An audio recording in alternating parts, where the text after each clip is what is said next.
Star and the solar system. हमने last class में भी डिस्कस किया था कि सोलर सिस्टम के अंदर कितने प्लैनेट्स होते हैं? 8 प्लैनेट होते हैं। और कौन सा प्लैनेट गायब हो गया है? कहाँ चला गया? चला गया या फिर ऑलरेडी वो था ही ऐसे ही? हाँ, ऑलरेडी था, तो इसलिए उसको हमने सोलर सिस्टम से क्या कर दिया? अलग कर दिया, और उसको हम क्या बोलते हैं? डॉर्फ प्लैनेट बोलते हैं, राइट। तो अभी हम देखेंगे सोलर सिस्टम के अंदर और क्या क्या चीज़ें होती हैं। जैसे सोलर सिस्टम के अंदर प्लैनेट्स के अलावा भी बहुत सारी चीज़ें होती हैं, जैसे कि एस्ट्रॉयड्स हो गए, मेट्रॉयड्स हो गए, कॉमेट्स हो गए, गैलेक्सीज हैं, है ना। ये सारी चीज़ें क्या है? हमारे सोलर सिस्टम का हमारा हिस्सा है, यूनिवर्स का हिस्सा है। किसका है? Universe, star and the solar system. अब यहाँ पे क्या है? रात है। रात में हम देखेंगे कि जो सितारे होते हैं, जो स्टार्स होते हैं, वो टिमटिमाते हुए नजर आते हैं, और दिन में ऐसा नहीं होता है। किस लिए नहीं होता है? हाँ, क्योंकि जो सूरज की रोशनी होती है वो इतना ज़्यादा होती है, और जो डिस्टेंस होता है, सूरज की जो डिस्टेंस है सूरज से लेकर कहाँ तक? अर्थ तक, वो डिस्टेंस क्या है? कम है as compare to star. Star के अंदर भी क्या है? खुद की लाइट है, लेकिन जो उसकी डिस्टेंस है वो क्या है? बहुत ज़्यादा है। इसलिए जो सूरज है वो क्या होता है? जब हमारी पृथ्वी रोटेट करते करते सूरज क्या हो जाता है? हमारे यहाँ से छुप जाता है, और तब हमारे यहाँ क्या हो जाती है? रात। अंधेरा होने की वजह से तो वो जो सितारे हैं वो हमारे यहाँ चमकने लगते हैं। सूरज कभी डूबता नहीं है, पता है ना ये तो। सूरज सिर्फ क्या करता है? अर्थ जो है उसके चारों तरफ चक्कर लगाते हैं। अभी हम देखेंगे कैसे। ये हमारा क्या है? मून है। यहाँ पे भी क्या हो रहा है? स्टार्स दिख रहे हैं ना। Moon is visible due to the reflected of sunlight. जो सूरज है, सूरज के पास क्या है? खुद की रोशनी है, तो उसको हम क्या बोलते हैं? वो किस टाइप का ऑब्जेक्ट है? ल्यूमिनस ऑब्जेक्ट है, राइट। और जिस ऑब्जेक्ट के पास खुद की रोशनी नहीं होती है उसको हम क्या बोलते हैं? नॉन ल्यूमिनस ऑब्जेक्ट बोलते हैं। लेकिन जो सूरज है उसके पास क्या है? खुद की रोशनी है, तो वो किसके अंदर आएगा? हमारा ल्यूमिनस के अंदर। लेकिन जो चांद है उसके पास खुद की रोशनी नहीं है, खुद की लाइट उसके पास नहीं है, लेकिन वो रात में हमें टिमटिमाते हुए, चमकते हुए दिखाई देता है। किसकी वजह से? हाँ, सूरज की रोशनी उसके ऊपर पड़ती है तो उसका रिफ्लेक्शन होता है, तब जाकर वो विजिबल होता है, राइट। यहां पे हम देख सकते हैं the earth and the moon does not produce its own light. जो सूरज है वो तो खुद की लाइट प्रोड्यूस कर रहा है, लेकिन जो चांद है और पृथ्वी हमारी है, जहां पर हम लोग सब रहते हैं, उनके पास खुद की लाइट नहीं है, वो अपने आप से लाइट को प्रोड्यूस नहीं कर सकते हैं। The sun is the source of light, लेकिन जो अल्टीमेट सोर्स ऑफ एनर्जी है वो अर्थ के लिए भी, और जहां पे अर्थ पे जो चीजें रहती हैं उनके पास जो सोर्स ऑफ एनर्जी वो क्या है? सूरज की रोशनी है। तो the sun is the source of light. जो लाइट का जरिया है वो क्या है? सन है। The other half experiences night. मतलब अगर यहाँ पे सूरज की रोशनी यहाँ पे पड़ रही है तो यहाँ पे हमें क्या दिखाई देता है? दिन दिखाई देता है। और जैसे ये पृथ्वी रोटेट करते हुए आती है, वैसे ही ये जो रात है ये किस में कन्वर्ट होने लगता है? दिन में धीरे धीरे कन्वर्ट होना स्टार्ट हो जाता है, right. Light from the sun also falls on the moon. अब यहाँ पे देखो, इसकी जो रोशनी है वो कहाँ पे आ रही है? पृथ्वी पे पड़ रही है ना, और उसके साथ साथ किस पे जा रही है? मून पे जा रही है। तो मून देखेंगे तब वो उसके बाद वो विजिबल होने लगता है। जो पोर्शन, जिस पोर्शन में क्या होता है?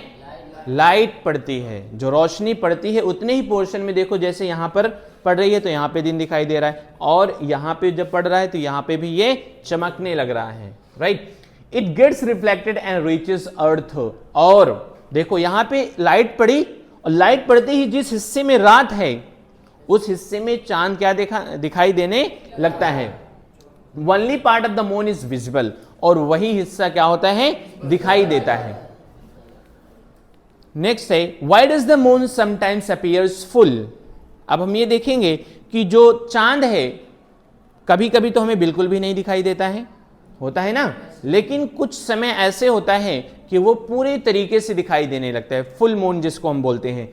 तो क्या रीजन हो सकता है, why does it appears half, और कुछ समय ऐसे होता है कि वो कैसे दिखाई देता है, हाफ दिखाई देता है, आधा दिखाई देता है। तो वो सारे प्रोसेस अभी हम देखेंगे, कौन से स्टेप पे देखेंगे, उस प्रोसेस को हम बोलते हैं फेजेस ऑफ द मून।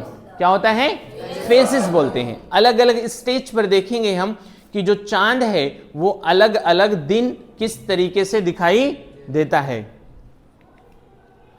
यहां पे हम देख सकते हैं कि सूरज की रोशनी पड़ रही है किसके ऊपर, अर्थ पे पड़ी। अब ये क्या हो रहा है, दिखाई दे रहा है ना, डे 1। उसके बाद देखेंगे हम दूसरे दिन, देखेंगे क्या होगा, ये सॉरी ये फुल मून है, कुछ चांद इस तरीके से दिखाई देता है। ये सब क्या है, इसके अंदर जो है क्रेटर्स है ना। क्रेटर्स क्या होता है, बड़े बड़े जो खड्डे होते हैं उसको हम क्रेटर्स बोलते हैं। Hence full moon is visible so it is called the full moon day. जब चांद पूरे तरीके से दिखाई देता है, पूरा दिखाई देता है, तो उसको हम क्या बोलते हैं, फुल मून बोलते हैं। नेक्स्ट यहां पर क्या है, now size of the moon decreases. अब यहां पे हम देख सकते हैं कि जो साइज है, चांद की जो साइज है वो क्या हो रही है, डिक्रीज हो गई। तो उसको हम क्या बोलेंगे, गिबस मून। नेक्स्ट हमारा क्या है, यहां पे कैसे देखा, hence the half part of the moon is visible. यहां पे हम देख रहे हैं कि जो चांद है वो कितना हिस्सा दिखाई दे रहा है, आधा दिखाई दे रहा है, उसको हम बोलते हैं हाफ मून। नेक्स्ट हमारा क्या, hence moon appears in C shape. इसका देखो शेप कैसे दिखाई दे रहा है, सी शेप। तो इसको हम क्या बोलेंगे, हम क्रेसेंट मून बोलते हैं। नेक्स्ट है हमारा डे 15, 15वें दिन चांद किस तरीके से दिखाई देता है,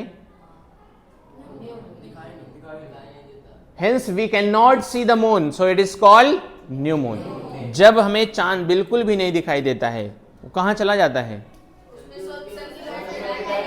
हाँ, वो कहीं गायब नहीं हो जाता है, वो जहां पे रहता है वहीं पे प्रेजेंट होता है, लेकिन जो सूरज की रोशनी है उस तक नहीं पहुंच पाती है, इसलिए वो हमें बिल्कुल भी नहीं दिखाई देता है, और उसको हम बोलते हैं न्यू मून। नेक्स्ट है हमारा, yes moon again appears in C shape, crescent moon. उसको हम क्या बोलते हैं, जब चांद दिखाई देता है, नया चांद दिखाई देता है ना, तो क्रिसेंट बोलते हैं उसको हम। Half moon, hence again half part of the moon is visible. और नेक्स्ट क्या है, गिबस मून, और फिर 29 डेज के बाद फिर से हमें फुल मून। तो ये हमारा क्या है, ल्यूनर कैलेंडर है, जिसको हम कह सकते हैं कि जो हमारे यहाँ फेस्टिवल्स होते हैं, जो मुस्लिम फेस्टिवल होता है, जैसे रमज़ान हो गया, ईद हो गया, और बहुत से फेस्टिवल्स हो गए, वो सारे कैसे होता है, चांद के जरिए से। चांद दिखता है हमें तब फास्ट स्टार्ट करते हैं, है ना, ईद हो गया, और कुछ हिंदू का त्यौहार है जो चांद के जरिए से मनाया जाता है। चांद को देखते हैं तब वो फेस्टिवल अपना सेलिब्रेट करते हैं। तो ये हमारा जो था, ये पूरा क्या था, पूरे मंथ के अंदर चांद किस तरीके से दिखाई देता है। The various shape of the bright of the moon as seen during a month are called phases of the moon. ये सारे हमारे देखेंगे, पहले दिन चांद किस तरीके से दिखाई देता है, और लास्ट दिन दोनों क्या है, सेम है। दूसरे दिन देख सकते हो, और 28 दिन का देखो कैसे दिखाई दे रहा है, सेम दिखाई दे रहा है ना। 15 दिन के बाद हमारा क्या आ रहा है, चांद नया निकलता है ना। और इस पूरे फेजेस को हम बोलते हैं lunar calendar. We never see the back side of the moon from the earth. अब एक चीज और नोटिस किए होंगे हम, कि पृथ्वी से जब हम चांद को देखते हैं तो चांद का जो बैक साइड हिस्सा है, जो पीछे हिस्सा है, पिछला हिस्सा, वो हमें नहीं दिखाई देता। ऐसा क्यों होता है, हाँ, अभी हम देखेंगे कि जब ये रोटेट करेगा, किस तरीके से सूरज की रोशनी इसके ऊपर पड़ती है, तो वो हिस्सा हमें दिखाई देता है, और वो चीज क्यों नहीं दिखाई देती। कंसीडर अ पॉइंट, हमने एक पॉइंट ले लिया है यहां पर, the trip present the fun side of the moon.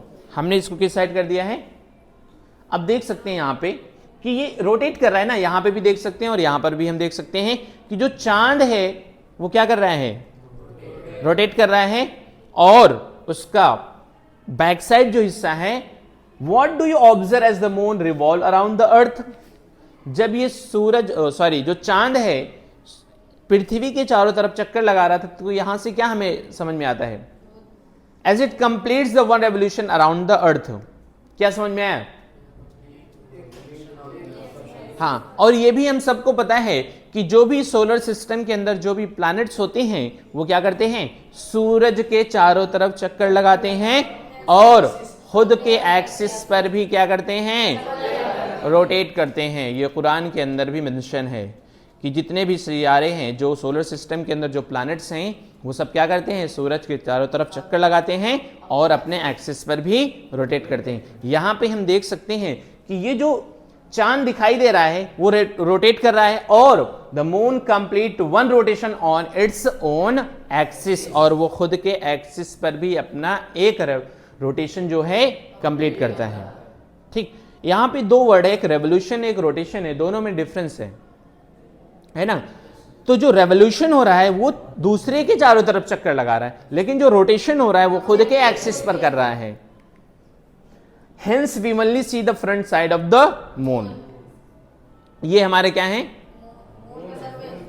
Moon का सरफेस है, क्रिसेंट है, ये सारे क्या है, जो चांद पे, जैसे पृथ्वी पे हम रहते हैं तो पृथ्वी बहुत सारी चीजें हमें दिखाई देती हैं, उसी तरीके से जब चांद पे जाते हैं तो कुछ इस तरीके से वो चीजें नजर आती है। Surface of the moon. On July 21, 1969 American astronaut Neil Armstrong landed on the moon. इनके साथ बहुत से दो लोग और गए थे ना, हाँ, और उनका नाम क्यों नहीं आता है? हाँ, क्योंकि जो कदम रखने वाले थे ये इन्होंने पहले कदम रखा था। The moon surface is dusty and barren, और जो सरफेस है वो कैसा है, डस्टी है और बैरन है। बैरन का मतलब बंजर है, वहां पे खेती होती नहीं हो सकती है, पानी है ही नहीं, तो कहां से, जो इकोसिस्टम के अंदर इंसान को रहने के लिए, जिसको हम कौन सा वो बोलते हैं, बायोस्फीयर बोलते हैं ना। बायोस्फीयर में क्या होता है, सारे क्या, जहां पे रहते हैं इंसान, जहां पे पानी हो गया, हवा हो गया, हाँ, जो इंसान की जरूरत होती है, जो बेसिक चीजें हैं वो चीजें अवेलेबल हैं। There are craters with different sizes, और क्या हैं, क्रेटर्स हैं, अलग अलग साइज के हैं। There are also large number of high mountains, और बहुत बड़े बड़े क्या हैं, पहाड़ भी हैं। Some are highest mountain on earth, और कुछ ऐसे बड़े बड़े पहाड़ियां हैं जो अर्थ पर, उनसे बड़ी भी पहाड़ियां कहां पर प्रेजेंट हैं, मून के ऊपर। The moon does not have an atmosphere, और वहां पर एटमॉस्फेयर नहीं है। It also does not have water, और पानी भी वहां पर नहीं है। Life on moon does not exist. हम सबको पता है कि जिंदगी जीने के लिए पानी का होना जरूरी है, सूरज की रोशनी तो वहां मिलती है, लेकिन हवा नहीं है, तब इंसान जिंदा नहीं रह सकता है, कि जो उसके बेसिक नीड्स हैं वो कंप्लीट नहीं होंगे। तो नेक्स्ट क्लास हम कंटिन्यू करेंगे the stars and constellation. Okay, thank you class.